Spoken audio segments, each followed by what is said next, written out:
Alors, un dernier message, chers concitoyens, de la ville des Abîmes, de Pointe-à-Pitre, de Marie-Galante, Saint-Louis, Grand-Bourg, Capesterre et du Morne-à-l'Eau. Donc la première circonscription de la Guadeloupe. Alors nous achevons aujourd'hui, jeudi, la campagne électorale du premier tour des élections législatives qui ont été anticipées par la volonté unilatérale et surprenante, la légitime, c'est son droit, du président de la République de dissoudre l'Assemblée nationale pour redonner, a-t-il dit, la parole aux Français. Dont acte. Cette situation, évidemment, a créé un fort désarroi au sein de la classe politique, mais la population généralement. Mais il faut assumer les choses et faire face à cette nouvelle élection législative, notamment de la première circonscription de la Guadeloupe. Pour ma part, après avoir vu les candidatures en présence déposées à la préfecture, j'ai décidé d'apporter mon soutien à Chantal Lérus, que je connais bien, aussi bien au niveau personnel qu'au niveau politique, puisqu'elle a créé avec moi la FRAPP, Force de Rassemblement Abîmien pour le Progrès, en l'an 2000, c'est-à-dire il y a 24 ans déjà. Et Chantal et moi, nous écrivions les statuts de la FRAPP avec Jean-Claude Faria, le secrétariat de la FRAPP. Et nous avons été, donc avec bien d'autres, les précurseurs de la création de la FRAPP, moi président, Chantal, secrétaire administratif. Et donc, Chantal a toujours été inscrite à la FRAPP, jamais elle n'a démissionné. Même si nous avons eu à 2 reprises pour le sénatorial, elle était avec suppléant de José Toribio, et moi-même je soutenais les candidatures de Jacques Gillot, de Félix Desplan et de Jacques Cornano. Et nous avons gagné d'ailleurs, les 3 candidats que je soutenais ont gagné. Mais Chantal avait fait le pari de José Toribio, ce que je n'avais pas contesté, je lui ai donné mon aval, sans promettre un soutien. Et là, nous avons une première occasion de dissensus. Et la deuxième fois, c'est quand, dans son canton, nous lui avons préféré au niveau de la FRAPP, aux Rosuel et Francesca Faithfull, pour ce premier canton de la ville des Abîmes, où elle était d'ailleurs sortante, mais on estimait que, compte tenu de ses obligations professionnelles, à l'époque, elle était sous Saint-Martin, directeur d'établissement hospitalier, ensuite à Marie-Galante, donc on ne l'avait pas très souvent dans le canton. Donc les militants préféraient une autre candidature. Dans ce premier canton, elle a maintenu sa candidature en tant que sortant, elle disait pour défendre son bilan. Donc voilà les deux, en 24 ans, les 2 différends que nous avons pu avoir, purement électoraux, et jamais amicaux, puisque nous avons toujours été des amis. Et c'est tout naturellement qu'aujourd'hui, puisqu'elle a la compétence, personne ne lui conteste cette compétence, elle est vice-présidente de la région, directrice d'établissement hospitalier, elle a une formation syndicale dans un grand syndicat local. Donc elle a été à mes côtés, elle dit volontiers que je suis son mentor en politique. Et donc tout naturellement, j'ai décidé de soutenir Chantal Lérus, d'autant que il y avait d'autres candidatures, mais il ne me paraissait pas suffisamment armé pour proposer une alternative au député sortant, Olivier Servat. Pour le bilan, nous avons jugé insuffisant. Et donc c'était elle qui me paraissait la plus compétente, d'autant que Alice Nazabzot, toute sa part, a choisi un suppléant qui était le candidat en 2022 du Rassemblement national, l'extrême droite, dans la circonscription. Bon, donc j'apprécie pas du tout ce choix, même si l'individu en la circonstance a ses qualités. Mais le choix politique qu'il fait aujourd'hui d'une certaine alliance avec un ancien ou un contemporain, je ne sais pas, mais en tout cas du Rassemblement national de l'extrême droite ne me va pas du tout. La frappe n'a jamais cautionné aucun fricotage, aucune alliance, encore moins avec l'extrême droite, quel que soit son drapeau. Et donc je ne pouvais pas faire le choix d'Alix Nabajot. Et donc j'ai tout naturellement choisi donc de soutenir Chantal Lyrus à l'occasion de ces élections législatives, toujours dans cet esprit de réconciliation, de rassemblement, autant plus facile que concernant Chantal, c'est une frappiste depuis 24 ans, et que beaucoup qui sont avec moi dans la majorité municipale ou au sein de la frappe sont parfois partis et revenus, ou nous ont rejoints, comme d'ailleurs Alix Nabajot, en 2014, après avoir échoué, ont été accueillis à la frappe pour gagner avec nous, sans toujours faire le retour qu'il fallait. Mais enfin, l'essentiel de ce que je vous dis, c'est que ces élections sont très importantes. Nous sommes à une situation très dramatique de la vie politique nationale, républicaine et locale, avec cette menace de l'avènement au pouvoir de l'extrême droite. La dernière fois que l'extrême droite est arrivée au pouvoir, c'est sous le gouvernement de Vichy, de la collaboration de Pétain, de Laval, avec les nazis. Et tous les pouvoirs ont été donnés à Pétain, donc on a supprimé l'Assemblée nationale, le Parlement. Des partis qui n'étaient pas d'accord avec le gouvernement de Vichy ont été suspendus, ont été liquidés, ont été dissous, précisément. Donc l'histoire nous apprend que quand l'extrême droite arrive au pouvoir, ça va très vite. Hein. Quand l'extrême droite est arrivée au pouvoir avec les nazis en 1933 en Allemagne, au bout de 3 mois, après il y avait déjà des camps de concentration pour les opposants politiques, ensuite des camps d'extermination pour les juifs et autres personnes que Hitler jugeait des sous-hommes.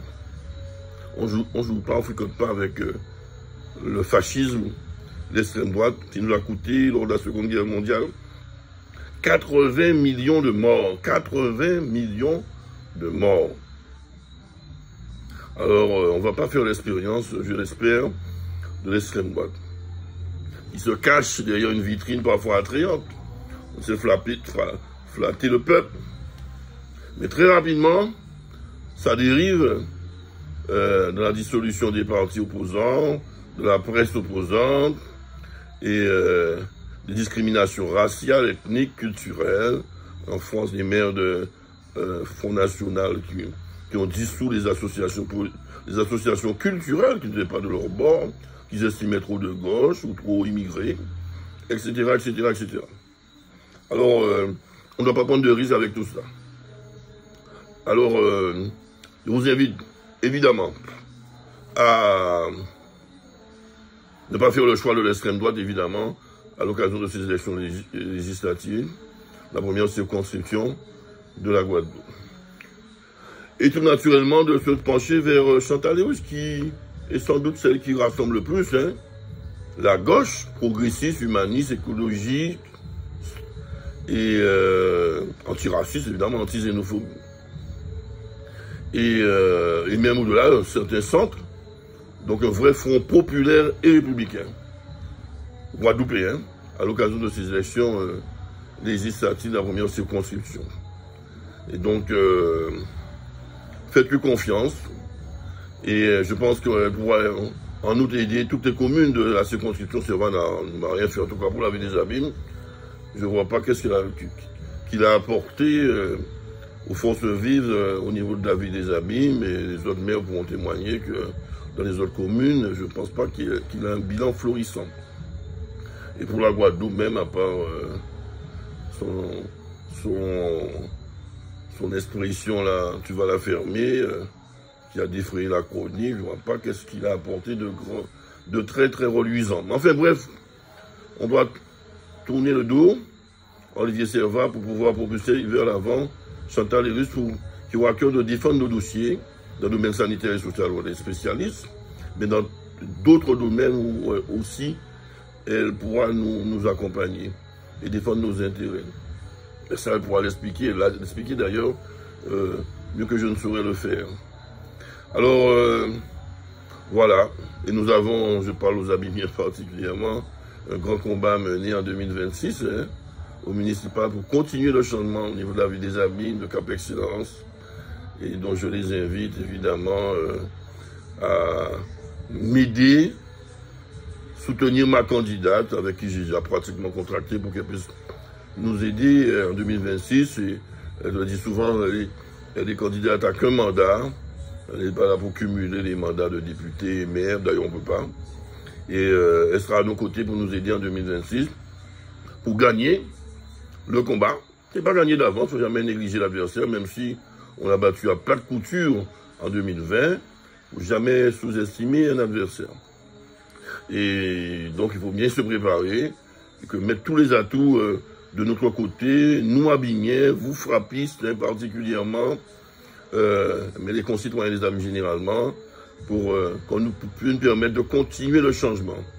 On a des grands chantiers en cours au niveau de la ville de Cap Excellence, l'agropart, le stade des habits qu'on rénove, le futur palais de la culture, le palais du sport, après celui de la culture qui est vraiment très prisé en Guadeloupe. On a beaucoup d'autres dossiers. Le développement rural durable, on a recommencé une tranche de travaux pour améliorer la voirie, les voies, la chaussée, l'assainissement pluvial, la rénovation urbaine évidemment, et qui est menacée aussi par la droite, l'extrême droite en tout cas, qui estime qu'on fait trop pour les quartiers populaires et pas assez pour les quartiers ruraux de France hexagonale.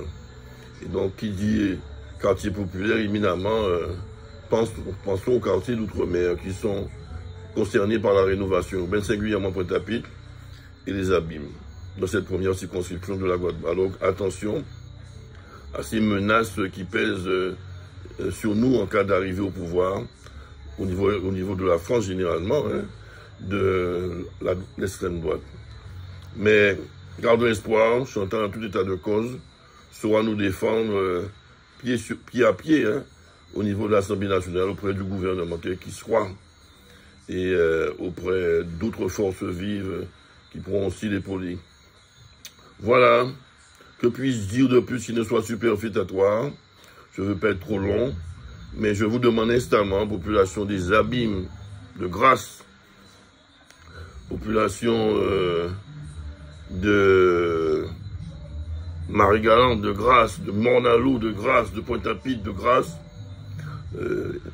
permettez à Madame les Russes, Chantal et son suppléant Georges Germain de Morne-à-l'Eau qu'on ne présente plus, de siéger à l'Assemblée nationale.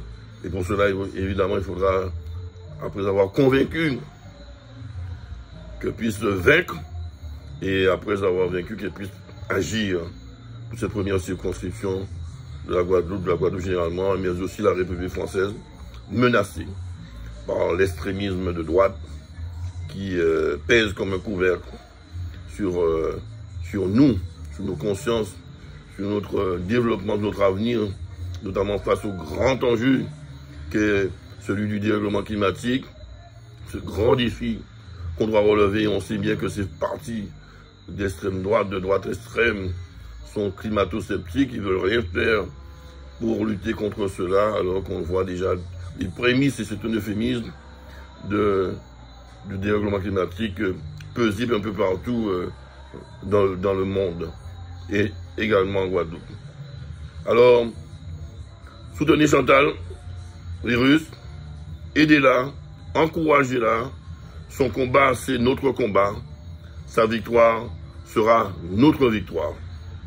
Merci et votez et faites voter ce samedi 29 juin 2024 pour Chantal, les Russes, pour qu'elle soit la députée de cette première circonscription de la Guadeloupe. Sans doute la première peut-être députée de cette circonscription de la Guadeloupe, en tout cas la première aux abîmes assurément. Et nous serons fiers de crier « Vive notre député !» Vive Chantal, Vive la première circonscription, vive la Guadeloupe, et vive la République à laquelle nous appartenons. Et voilà, et que nous puissions marcher ensemble, main dans la main, toute race, confession religieuse, sous les sentiers, les chemins lumineux, non seulement de la victoire, mais de l'émancipation et du progrès de notre peuple, le peuple guadeloupéen. Merci.